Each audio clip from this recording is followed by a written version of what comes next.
Bonsoir, une maison plus écologique, plus économique et tout aussi confortable. Nous sommes 71% des Français à en rêver, selon une enquête TNS Sofres de novembre dernier. Et dans ce numéro, nous allons vous donner des idées, des solutions pour rendre votre maison plus respectueuse de l'environnement et de votre portefeuille.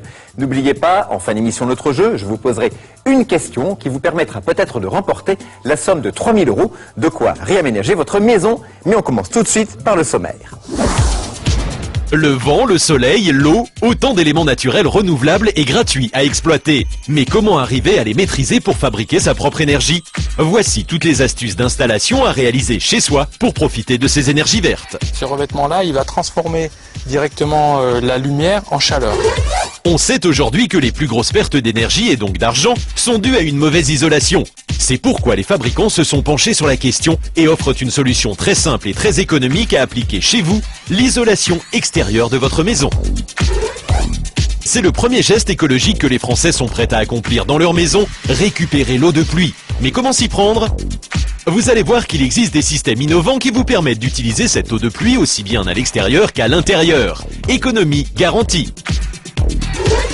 Que pensez-vous de dépenser 0 € et d'émettre 0 gaz carbonique pour vous chauffer? Vous allez voir qu'il existe des techniques révolutionnaires qui sont en plus très simples à mettre en place soi-même. Et si, au lieu d'acheter de l'électricité, du gaz ou du fioul, vous produisiez vous-même votre propre énergie? Entre l'hydroélectricité, si vous habitez près d'un ruisseau, et le solaire, les moyens ne manquent pas. C'est écologique, mais est-ce rentable? Reportage d'Evancia Lachaud.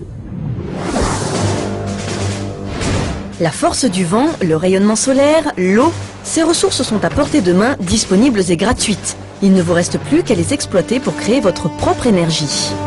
Direction la Bretagne, le village de Plélo. Dans cette maison, même lorsque les lumières s'allument et que la télé fonctionne, la famille Lamour fait des économies. Leur secret, c'est la rivière. Bonjour, bienvenue au moulin. Ici, nous produisons notre électricité avec l'eau de la rivière qui arrive là. Maintenant, nous allons aller vous faire voir comment on fait l'électricité à l'intérieur. Allez, suivez le guide. Ici, nous sommes au cœur de l'habitation et même si nous ne la voyons pas, la rivière passe ici, dans ce tuyau noir et orange. C'est donc ici qu'on produit l'électricité. Le niveau d'eau, il est à ce niveau-là. Il rentre dans ce tuyau ici qui est comme un entonnoir. Ça rentre dans la turbine qui est là. La turbine, eh bien c'est ça. C'est la même chose que ça rentre dedans et en rentrant dans la turbine, eh bien ça la fait tourner. Parce que l'eau tombe en dessous et elle est aspirée par un siphon. C'est-à-dire que cette turbine, elle marche avec la poussée de l'eau et avec l'aspiration de l'eau. Une fois en mouvement, la turbine entraîne un générateur de courant qui transforme l'énergie mécanique en énergie électrique. En hiver, la turbine produit 16 kW par heure. Jean-Paul et sa famille n'en consomment qu'une partie. Le surplus d'électricité est donc vendu à EDF. Mais l'inverse arrive parfois. Alors Jean-Paul, comment savoir quand vous en achetez et quand vous en vendez? Alors ici, on a donc deux compteurs. Ça, il y a celui qui est hydraulique, celle qu'on produit. Puis là, c'est du nucléaire. C'est celui d'EDF quand on achète. Et comme Jean-Paul est bricoleur, l'installation de sa turbine lui a coûté 60 000 €. Cela fait 10 ans, il l'a presque amorti. Mais voilà, entre Jean-Paul et son moulin, c'est avant tout une histoire d'amour. Quand vous mettez une machine en route, que vous faites de la cuisine avec de l'électricité, que c'est de votre électricité, que c'est vous qui l'avez produite, c'est peut-être faux, mais je trouve que ça a un autre goût. Après la force de l'eau, voici une autre énergie renouvelable, le rayonnement du soleil. Nous sommes dans le sud-ouest, près de Toulouse. Philippe a conçu sa maison lui-même, une maison qui fonctionne avec l'énergie solaire, et vous allez comprendre comment. Il faut bien distinguer les panneaux solaires thermiques qui produisent de la chaleur des panneaux photovoltaïques qui produisent de l'électricité. Tout d'abord, regardons à l'intérieur d'un panneau solaire thermique. C'est une plaque en cuivre qui est recouverte d'un revêtement sélectif. Ici, ce revêtement-là, il va transformer directement la lumière en chaleur.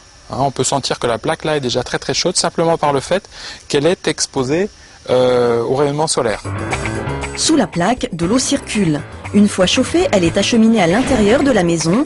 Elle passe directement dans le plancher chauffant. Et oui, chez Philippe, pas besoin de chaussures. Le sol est à 21 degrés, même en plein hiver. L'eau chaude du robinet, c'est pareil. Elle arrive directement des capteurs solaires. À présent, voyons comment fonctionnent les panneaux photovoltaïques mis en situation avec cette automobile. Alors ceci, c'est une petite voiture solaire qui est alimentée par un capteur photovoltaïque. Alors un capteur photovoltaïque, ça va convertir la lumière directement en électricité. Voilà ce que Philippe est en train de reproduire à plus grande échelle, une microcentrale photovoltaïque. Ce chantier, c'est l'avenir énergétique de la maison. Il devrait couvrir les besoins électriques de toute la famille. Une solution un peu coûteuse à l'achat, mais qui s'amortit rapidement. Une microcentrale photovoltaïque comme celle-ci, installée, coûte 17 000 €. Et le retour sur l'investissement est d'à peu près 10 ans sur ce type d'installation. C'est une énergie qui n'est absolument pas polluante et puis qui ne pose pas de problème non plus de disponibilité pour le futur. Sans compter que le solaire fonctionne bien toute l'année, quel que soit votre lieu de résidence. Regardez cette carte. Même à Lille, 1 mètre carré de panneaux produit chaque année 1200 kWh. C'est assez pour couvrir sans problème les besoins de votre foyer. Reste le vent, mais là, la plupart des experts déconseillent les éoliennes individuelles installées sur le toit de votre maison. Seules les grandes éoliennes collectives transforment efficacement son énergie en électricité. Une maison écologique et économique, c'est d'abord une maison bien isolée. Mais contrairement à ce qu'on pense, le mieux c'est d'isoler la maison par l'extérieur et pas par l'intérieur. Comment procéder, quels matériaux choisir et surtout, quelle économie de chauffage doit-on attendre d'une bonne isolation? Reportage d'Anne-Laure Andréouti. Vous en avez assez des courants d'air incessants, des moisissures, de la condensation qui rend votre petit intérieur si inconfortable? Eh bien sachez que votre nid douillet souffre d'une mauvaise isolation. Pour éviter ce genre de désagréments, mais aussi pour préserver notre planète, rien ne vaut une bonne isolation. Pour info, la deuxième source de gaz à effet de serre après le transport est constituée par l'habitation. Dans une maison classique mal isolée, les plus grosses pertes de chaleur ont lieu par la toiture et par les murs. Il faut compter 30% de perte de chaleur par le toit et 20% de perte de chaleur par les murs. Il est possible de freiner ce phénomène en isolant extérieurement la maison. On ne touche pas la structure, mais on l'entoure d'une sorte de caisson qui va empêcher les fuites de chaleur. Résultat, elle ne peut plus s'échapper et reste à l'intérieur. Regardez ces deux maisons mitoyennes, elles sont identiques. À droite, une isolation classique. À gauche, la même maison que l'on est en train d'isoler extérieurement. On ne touche pas à la structure, mais on rajoute un bardage en bois doublé de panneaux isolants.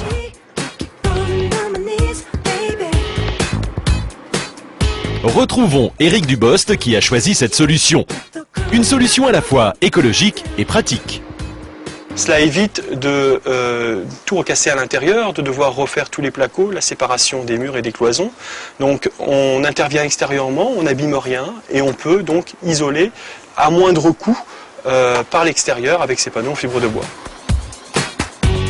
Et ces panneaux en fibre de bois sont d'ailleurs très efficaces pour lutter contre les ponts thermiques. Si vous ne savez pas encore ce que c'est, petite explication.